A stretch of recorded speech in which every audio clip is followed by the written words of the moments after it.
Chapter 1, The Skies Roar. The air hung thick and humid, a palpable tension that foretold the impending storm. The sky, once a vibrant, endless blue, was now a canvas of bruised grays, and the wind, a restless spirit, howled through the sprawling festival grounds, carrying the damp, earthy scent of approaching rain. At the heart of this brewing chaos, the Global Events team waged a frantic battle against time, their mission to erect the towering main stage for the Lone Star Festival. This wasn't just another gig. It was a testament to their reputation, a showcase of their ability to tame chaos and orchestrate spectacle. Jake, a man sculpted by the Texan sun and seasoned by countless outdoor events, moved with the quiet authority of a seasoned conductor. His worn cowboy hat, a badge of his trade, shadowed his eyes that had witnessed the fickle moods of the weather countless times. His calloused hands, instruments of precision, guided the crew with subtle gestures, his voice a low, gravelly rumble that cut through the rising wind. Emily, the team's newest member, a bright spark in the world of LED technology, juggled her tablet and a tangle of cables, her brow furrowed in concentration. She was eager to prove her worth, to show that her technical prowess could withstand the crucible of a live event. But the pressure was mounting, and her youthful enthusiasm was beginning to fray at the edges. Marcus, the sound engineer, a veteran of the road, moved with the practiced ease of a seasoned performer.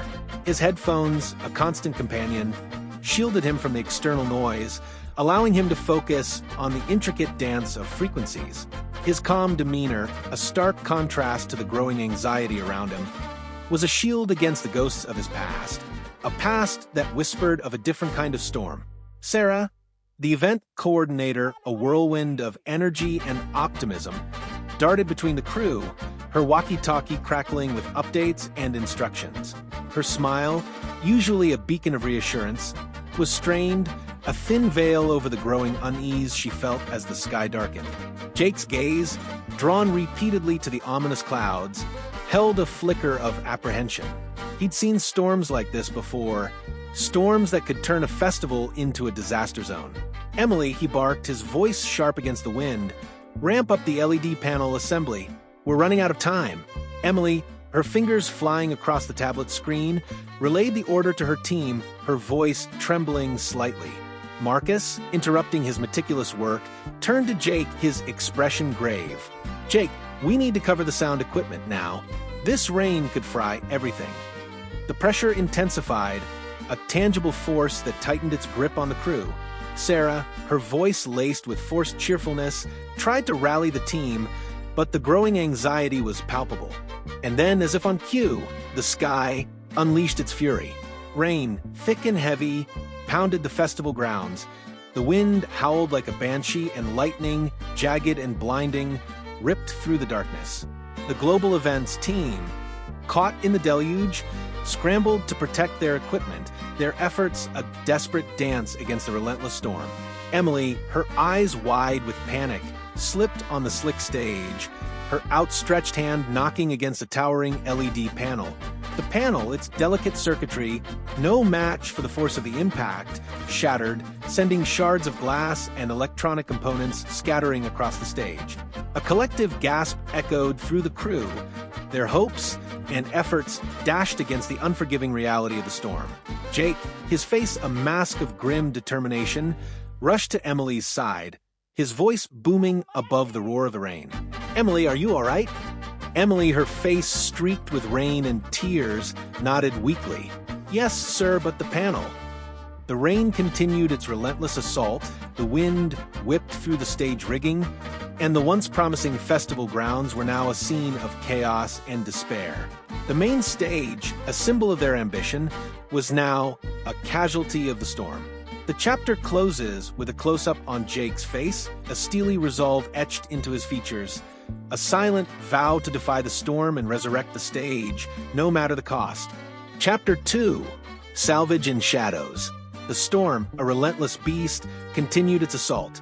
Rain lashed against the tattered remnants of the stage, and the wind, a howling predator, tore at any loose rigging.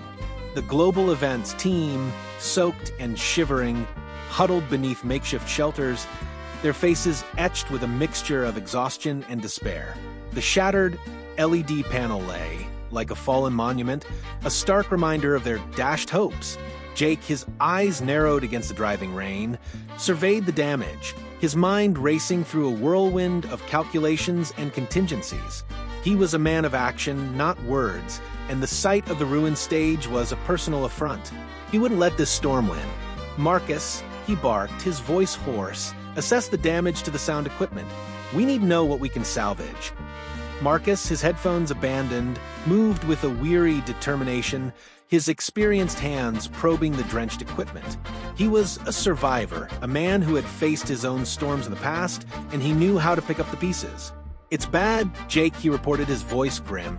"The consoles are soaked, and I'm not sure if we can dry them out in time.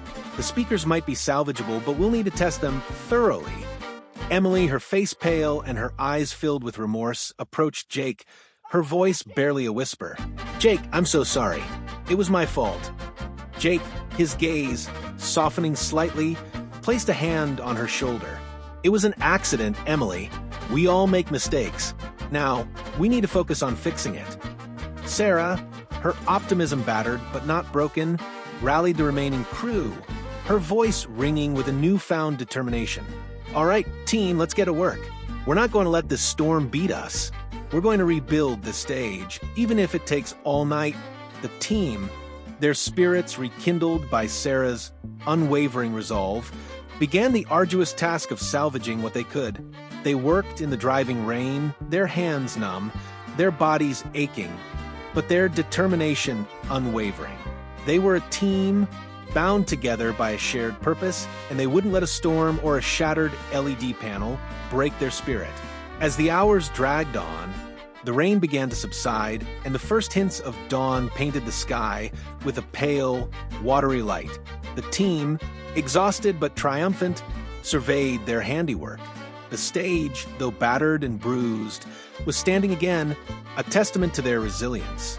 But the storm had left its mark. The shattered LED panel was a gaping wound, and the sound equipment was still a question mark. They had a stage, but would it be enough? A new problem arose as the water receded. Large puddles remained, and some of the ground became very muddy. A large portion of the audience area was unusable. Jake looked concerned. "We need to dry this out before people start arriving." Emily, looking at her tablet, says, "I may have an idea." Hook. The chapter ends with Emily's hopeful announcement, leaving the team wondering if her idea can truly save the festival. Chapter 3. The Spark of Innovation. The dawn, a pale whisper against the storm-ravaged landscape, revealed the true extent of the damage. The Lone Star Festival grounds, once a vibrant tapestry of anticipation, now resembled a battlefield scarred and battered. The global events team, their faces etched with fatigue, huddled around Emily, their eyes fixed on her tablet. "Okay," Emily began, her voice hoarse but determined. "I've been running some simulations. If we can get our hands on a few high-powered industrial fans and some heavy-duty tarps, we can create a temporary drying system." Jake, his brow furrowed, studied the schematics on the tablet. Industrial fans? Tarps? That might work. But where are we going to find that kind of equipment on such short notice? "I have a contact at a construction supply company in Austin," Sarah interjected, her voice filled with newfound optimism. "They might have what we need." "Then let's not waste any time," Jake declared, his voice regaining its usual authority. "Sarah, get on the phone. Marcus, you and Emily work on setting up the drying system. We need to get this ground dry before the first attendees arrive." The team sprang into action, their energy renewed by the glimmer of hope. Sarah made a flurry of calls, her voice a whirlwind of negotiation and persuasion. Marcus and Emily, their minds buzzing with technical possibilities, began to map out the layout of the drying system, their fingers flying across the tablet screen. As the morning wore on, a convoy of trucks arrived, carrying the much-needed equipment. The team, their muscles aching and their spirits soaring, unloaded the fans and tarps, their movements a well-choreographed dance of efficiency. They worked in unison, their shared goal fueling their determination. The drying system, a makeshift contraption of fans and tarps, began to take shape. The industrial fans, their powerful blades whirring, churned the damp air, while the tarps, strategically positioned, channeled the airflow, creating a makeshift wind tunnel. The muddy ground, exposed to the relentless gusts, began to dry, the puddles shrinking, the mud hardening. But the storm had left another challenge in its wake, the shattered LED panel. The gaping hole in the stage backdrop was a glaring reminder of their misfortune. Emily, her eyes filled with determination, approached Jake. "Jake, I have an idea for the LED panel. It won't be perfect, but it might just work." "Let's hear it," Jake replied, his voice laced with cautious optimism. "We can reconfigure the remaining panels to create a smaller, but still functional display," Emily explained. "It won't be the grand backdrop we envisioned, but it will still provide a visual element for the performances." Jake, his eyes scanning the remaining panels, nodded slowly. "It's a long shot, but it's worth a try." Emily, her fingers flying across her tablet, began to reprogram the LED panels, her mind a whirlwind of code and algorithms. She worked with a laser-like focus, her determination fueled by a desire to redeem herself. As the afternoon sun beat down on the festival grounds, the team's efforts began to pay off. The drying system had worked its magic, transforming the muddy terrain into a passable surface. The reconfigured LED display, though smaller than planned, flickered to life, casting a vibrant glow across the stage. The Lone Star Festival was still on, but would it be enough? Hook. The chapter ends with the question of if the reworked stage and grounds will be enough for the festival goers, and if the sound equipment can be fixed. Chapter 4. The sound of uncertainty. The sun, now a blazing orb in the clear Texas sky, cast long shadows across the festival grounds. The global events team, their faces drawn but their spirits lifted, prepared for the arrival of the first attendees. The makeshift drying system had worked its magic, transforming the muddy terrain into a passable surface. The reconfigured LED display, though smaller than planned, flickered to life, casting a vibrant glow across the stage. But the lingering question remained, would it be enough? Jake, his eyes scanning the grounds, felt a knot of anxiety tighten in his stomach. The sound equipment, still untested, was a ticking time bomb. Marcus, his brow furrowed in concentration, worked tirelessly to coax the drenched consoles back to life. He was a maestro of sound, a man who could coax music from the most reluctant of machines, but even his expertise was being pushed to its limits. "Jake," Marcus called out, his voice laced with concern, "I've managed to get the main console running, but the auxiliary units are still unresponsive. We'll have to rely on the main system for now, but it's going to be a tightrope walk." Jake nodded grimly. "Do what you can, Marcus. We'll have to make it work." Emily, her eyes filled with a mixture of hope and apprehension, approached Jake. "Jake, I've managed to reprogram the LED display to sync with the main console. It's not perfect, but it should provide a decent visual accompaniment to the music." "Good work, Emily," Jake replied, his voice laced with genuine appreciation. "Every little bit helps." Sarah, her walkie-talkie crackling with updates, approached Jake with a worried expression. "Jake, the first attendees are starting to arrive. We need to open the gates." Jake took a deep breath, his eyes sweeping across the festival grounds. "All right, Sarah, open the gates. Let's hope we're ready for this." As the gates swung open, a trickle of attendees began to filter into the festival grounds. They were a mix of die-hard country music fans, families looking for a day of entertainment, and curious locals drawn by the promise of live music and good food. Their eyes, wide with anticipation, scanned the stage, the grounds, the reconfigured LED display. The first band, a local group with a raw, energetic sound, took to the stage. Their music, a blend of traditional country and rock and roll, filled the air, a defiant roar against the memory of the storm. The crowd, initially hesitant, began to warm to the music, their feet tapping, their heads bobbing. But as the band launched into their second song, a glitch in the sound system sent a jarring feedback screech through the speakers. The crowd recoiled, their faces a mix of confusion and annoyance. Marcus, his face pale, scrambled to adjust the levels, his fingers flying across the console. The band, their momentum broken, struggled to regain their composure.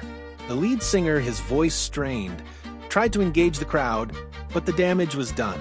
The energy had dissipated, replaced by a palpable sense of unease. Jake, his eyes fixed on Marcus, felt a wave of dread wash over him. The sound system, their lifeline, was failing them. As the day wore on, the technical glitches continued to plague the performances. The sound system, a fickle beast, would work for a few songs, then erupt in a cacophony of feedback and distortion. The LED display, though visually impressive, would occasionally flicker and fade, leaving the stage in darkness. The crowd, their patience wearing thin, began to grumble. Some left early, their faces etched with disappointment. Others stayed, hoping that the technical difficulties would be resolved. Jake, his face a mask of grim determination, refused to give up. He worked tirelessly alongside Marcus and Emily, troubleshooting the sound system, adjusting the LED display, trying to salvage what they could. As the sun began to set, the headlining act, a renowned country music star, took to the stage. The crowd, their hopes rekindled, surged forward, their voices a roar of anticipation. The headliner, a charismatic performer with a voice that could melt hearts, launched into his first song. The crowd, their hands raised, their voices joined in a chorus of joy, swayed to the music. But as the song reached its climax, a power surge sent the stage into darkness. The sound system died, the LED display went black, and the crowd fell silent. Hook.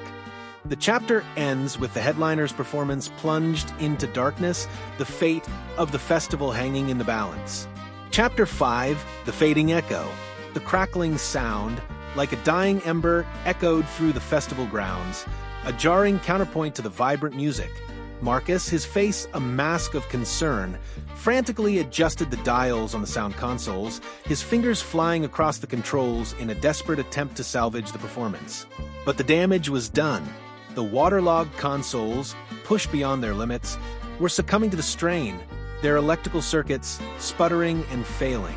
The music, once a powerful force, now sputtered and faded, its rhythm broken, its melody distorted. The crowd, initially oblivious to the technical difficulties, began to murmur, their attention shifting from the stage to the increasingly erratic sound. The band, their performance disrupted, exchanged worried glances, their energy waning as the music faltered.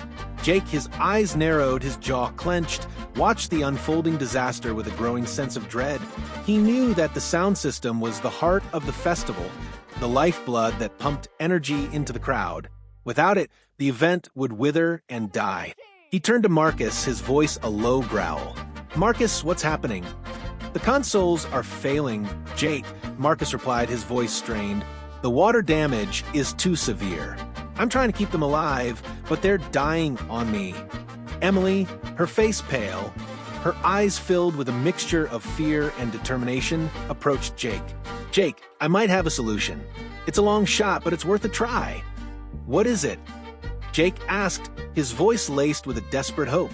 "We can try to bypass the damaged consoles and connect the microphones directly to the speakers," Emily explained. "It won't give us the full range of sound, but it might keep the music going." "Do it," Jake ordered, his voice firm. "We have nothing to lose." Emily, her fingers flying across her tablet, began to reroute the audio signals, her mind a whirlwind of technical calculations. She worked with a laser-like focus, her determination fueled by a desire to salvage the festival. Marcus, his hands moving with a newfound urgency, assisted her, his expertise guiding her through the intricate wiring. The crowd, their murmur growing louder, began to drift away from the stage, their disappointment palpable. The band, their performance effectively over, stood awkwardly on stage, their faces etched with frustration. The Lone Star Festival, once a beacon of celebration, was teetering on the brink of collapse. Emily, her brow furrowed in concentration, made the final connection, her fingers trembling with anticipation. She held her breath, her eyes fixed on the speakers. A moment of silence hung in the air, thick with anticipation. And then a faint hum, a whisper of sound, emerged from the speakers. The crowd, their attention drawn back to the stage, paused, their eyes widening with surprise. The band, their faces lighting up with renewed hope, exchanged relieved glances. The music, though stripped down and raw, was alive again. Emily, her face breaking into a relieved smile, nodded to Marcus. "It's working," she whispered. Marcus, his eyes filled with a mixture of relief and admiration, smiled back. "You did it, Emily." The music, though lacking the polish of the original sound, pulsed with a raw energy, a primal rhythm that resonated with the crowd. The band, their spirits lifted, launched into a stripped-down version of their set, their performance infused with a newfound intensity. The crowd, their disappointment forgotten, surged back towards the stage, their voices blending with the raw music. Jake, his eyes scanning the crowd, his ears attuned to the raw sound, felt a surge of pride. The Global Events team, against all odds, had salvaged the festival. The storm had tested their resilience, but they had emerged stronger, their determination unwavering. But the night was far from over. The raw sound, though effective, was a temporary fix, a makeshift solution. The festival still had hours to go, and the fragile audio system could fail at any moment. Hook. The chapter ends with a sense of precarious triumph, the team having temporarily saved the festival, but the threat of further technical failures still looming. Chapter 6. The Unforeseen Encore. The raw, unfiltered sound, a testament to Emily's quick thinking, pulsed through the Lone Star Festival grounds. The crowd, energized by the stripped-down performance, danced and sang, their voices blending with the primal rhythm of the music. The Global Events team, their initial anxiety replaced by a cautious optimism, watched from the sidelines, their eyes fixed on the makeshift audio system. The sun, now sinking below the horizon, painted the sky with hues of orange and purple, casting long shadows across the festival grounds. The atmosphere, once fraught with tension, had transformed into a celebration of resilience, a testament to the power of music to unite and uplift. Jake, his eyes scanning the crowd, his ears attuned to the nuances of the sound, felt a sense of pride. The team, against all odds, had salvaged the festival, their ingenuity and determination overcoming the challenges posed by the storm. But he knew that the makeshift audio system was a temporary solution, a fragile lifeline that could snap at any moment. "We need to find a permanent fix," Jake declared, his voice firm. "This raw sound is working for now, but it's not sustainable." "I agree," Marcus replied, his voice laced with concern. "The consoles are still damaged, and we're pushing the speakers beyond their limits. We need to find a way to repair the equipment or replace it." "Replacing the equipment is out of the question," Sarah interjected. "We don't have the time or the resources. Repairing it is our only option." "But how?" Emily asked, her voice filled with uncertainty. "The damage is extensive. We need specialized parts, and we don't have the tools to make the repairs ourselves. We'll figure it out," Jake declared, his voice filled with unwavering resolve. "We always do." As the night deepened, the festival continued its vibrant celebration. The bands, fueled by the energy of the crowd, delivered electrifying performances, their music echoing through the darkness. The Global Events team, their minds racing, brainstormed solutions, their ideas bouncing off each other like sparks in a fire. Suddenly, Emily's eyes widened, her face lighting up with a spark of inspiration. "I have an idea," she declared, her voice filled with excitement. "It's a long shot, but it might just work." "What is it?" Jake asked, his voice laced with cautious optimism. "We can try to bypass the damaged circuits in the consoles and create a temporary patch using spare parts from our other equipment," Emily explained. "It won't be perfect, but it might restore the sound to its original quality." "It's worth a try," Marcus replied, his voice filled with renewed hope. "But it's going to be tricky. We'll need to work fast, and we'll need to be precise." The team, their energy renewed by Emily's idea, sprang into action. They worked in the shadows, their movements swift and precise, their minds focused on the task at hand. Emily, her fingers flying across her tablet, traced the intricate circuits of the consoles, her mind mapping out a path around the damaged components. Marcus, his hands moving with a surgeon's precision, soldered wires and connected spare parts, his expertise guiding the delicate operation. As the hours ticked by, the team's efforts began to bear fruit. The makeshift patch, a tangle of wires and spare parts, began to take shape, a testament to their ingenuity and determination. The sound, once raw and unfiltered, began to regain its depth and richness, its melody soaring through the night. Just as the main act was about to take the stage, the team completed their work. The patched consoles, their circuits humming with renewed energy, were ready to deliver the full spectrum of sound. The crowd, their anticipation building, roared as the band took the stage, their instruments gleaming under the stage lights. The music, now restored to its original glory, pulsed through the festival grounds, its rhythm electrifying, its melody soaring. The crowd, their voices blending with the music, danced and sang, their bodies moving in unison with the beat. The Lone Star Festival, once teetering on the brink of collapse, had been resurrected, its spirit soaring higher than ever. Hook. The chapter ends with the triumphant restoration of the sound system, but a sense of unease lingers, as if the night still holds a hidden challenge. Chapter 7, The Crescendo of Chaos. The restored sound, a symphony of power and clarity, resonated through the Lone Star Festival grounds. The main act, their performance, ignited by the rejuvenated audio, delivered a set that electrified the crowd, their music a torrent of energy and passion. The Global Events team, their faces etched with a mix of relief and exhilaration, watched from the sidelines, their eyes fixed on the stage, their ears attuned to the flawless sound. The night, now at its zenith, pulsed with a vibrant energy, the festival a beacon of music and celebration. The crowd, a sea of swaying bodies and raised hands, moved in unison with the rhythm, their voices blending with the music, creating a chorus of pure joy. The atmosphere, charged with excitement, crackled with an almost tangible energy. Jake, his eyes scanning the crowd, his ears attuned to the nuances of the sound, felt a surge of satisfaction. The team, against all odds, had resurrected the festival, their ingenuity and determination overcoming the challenges posed by the storm. But beneath the surface of triumph, a current of unease lingered, a premonition that the night still held a hidden challenge. Suddenly, a flicker of light, a brief but intense flash, erupted from the back of the stage. The music momentarily distorted, faltered, then resumed its powerful rhythm. The crowd, momentarily startled, quickly returned to their revelry, their attention fixed on the electrifying performance. Emily, her eyes wide with alarm, turned to Marcus, her voice laced with concern. "Did you see that?" "Yeah," Marcus replied, his voice grim. "It looked like a power surge." "But how?" Emily asked, her brow furrowed. "We checked the power supply. Everything should be stable."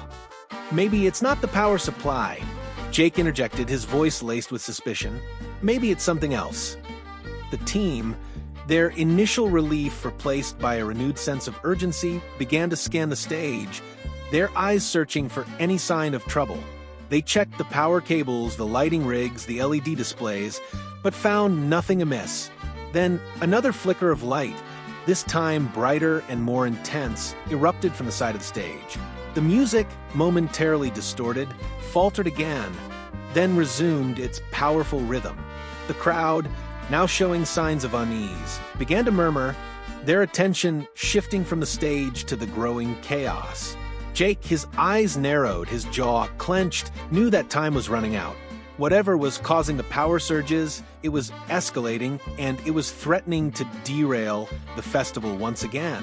He turned to Emily, his voice firm. "Emily, check the backup generators. See if you can find anything unusual." Emily, her fingers flying across her tablet, accessed the generator diagnostics, her eyes scanning the data stream. "There's nothing on the generators," she reported, her voice laced with confusion. "They're running perfectly." Then, it's not the generators, Jake declared, his voice laced with a growing sense of urgency. It's something else. Something we're missing. Suddenly, a deafening crackle, followed by a blinding flash, erupted from the center of the stage. The music, now completely distorted, screeched to a halt. The stage lights, flickering erratically, plunged the festival grounds into darkness. The crowd, their voices a chorus of confusion and alarm, surged towards the stage, their faces illuminated by the flashes of light. The Lone Star Festival, once a beacon of celebration, was now a scene of chaos and panic. The main act, their performance abruptly halted, stood frozen on stage, their faces etched with fear.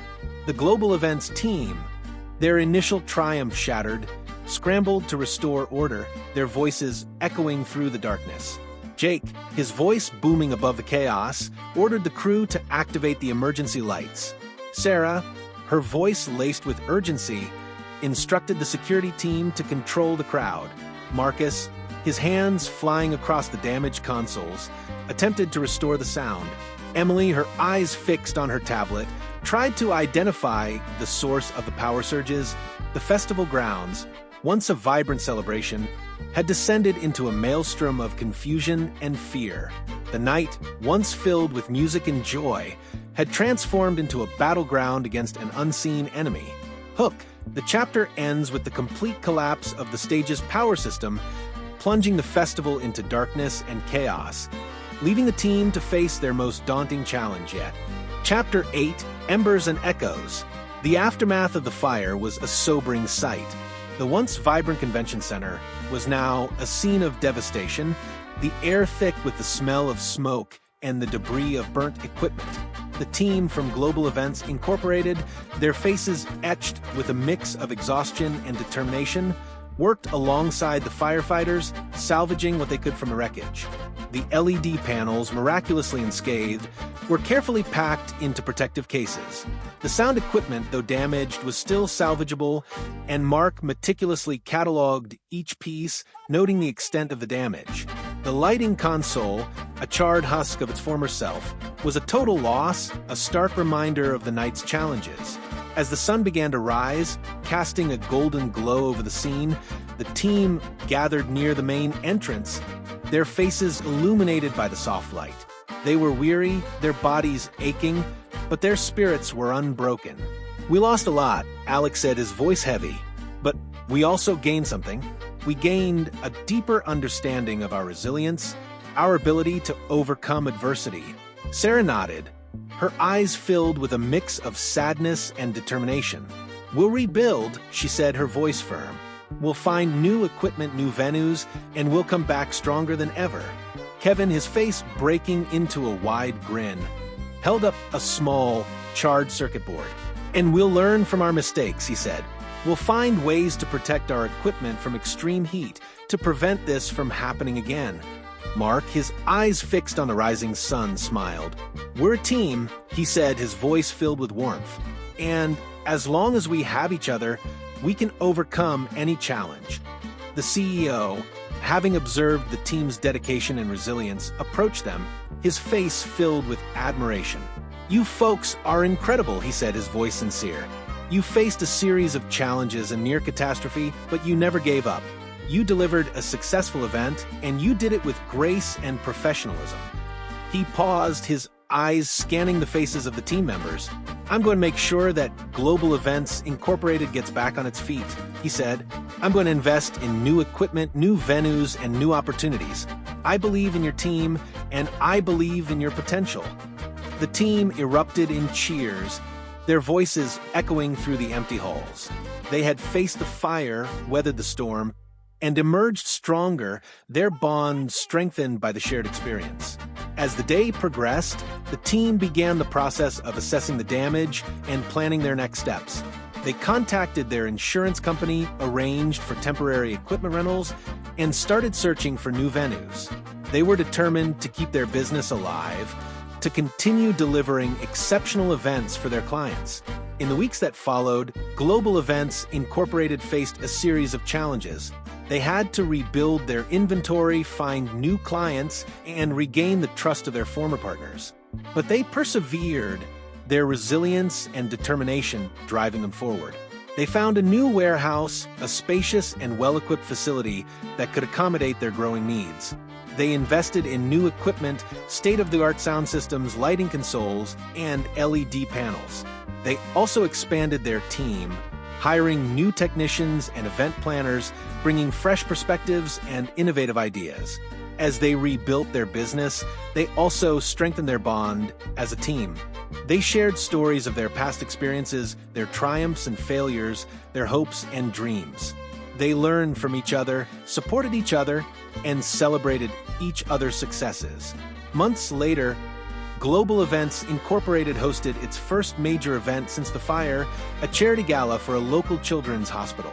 The event was a resounding success, a testament to the team's resilience and dedication. The auditorium was filled with laughter, music, and the vibrant energy of a community coming together. As the night drew to a close, the team gathered on the stage, their faces flushed with the glow of accomplishment. They had faced a devastating setback, but they had emerged stronger, their bond as a team unbreakable. "We did it," Alex said, his voice filled with pride. "We came back from the ashes and we did it together." The team erupted in cheers, their voices echoing through the auditorium. They had faced the embers, weathered the echoes, and emerged victorious, their teamwork and resilience a testament to the power of human connection.